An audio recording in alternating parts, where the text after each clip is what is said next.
My name is Nick Santonastasso, Global Keynote Speaker and Entrepreneur. Thanks so much for joining us here at the World Sports Summit in Dubai. It's day 2. What are your kind of key takeaways and reflections so far?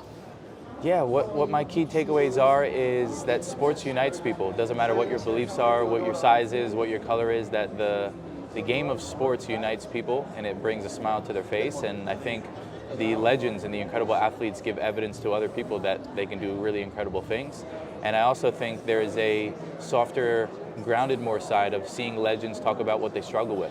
And it gives them a sense of groundedness and humility in the sense that, you know, oftentimes we look at the legends and think they're perfect people, but they all struggle just like everybody else. And so I think it's a beautiful mix of inspiration, motivation, but also the groundedness and the softer side of the legends that you see on TV.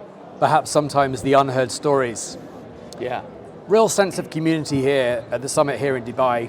So you're a keynote speaker. Tell me a little bit about sort of, what you're talking about at the moment.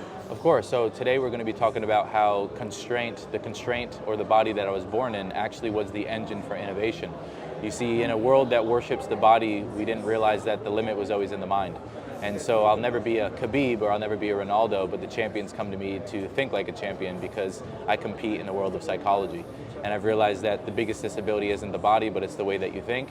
And if we can trickle that psychology down to adults and the youth, we could probably change the world together. I love that sentiment. And you mentioned youth there, and I think having inspiring kind of leaders like you is so critical in a world today. Of course, yeah. I mean, we need guidance. People only know what they know and they only do what they've been taught. And so if we can have more role models and we can trickle down that knowledge, we can change the world. But the youth only knows what they were given. And so we better give them some good stuff so they can become better adults. And here we are in Dubai. What are your reflections about sort of this sort of region? Tell me a little bit about kind of your reflections on that. Of course. So I moved to Dubai. I live here and I think it's the greatest city and the greatest country on earth.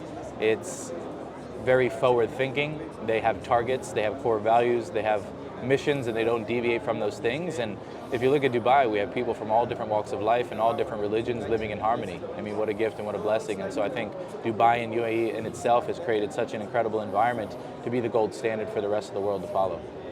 And one of the questions we were all asked at the beginning of the event yesterday was, what are you going to take away with you when you leave?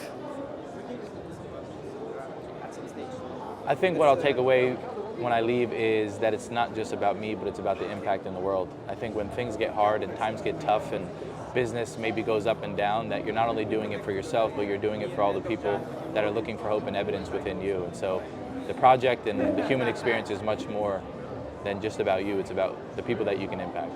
Thank you so much for your time. Thank you so much.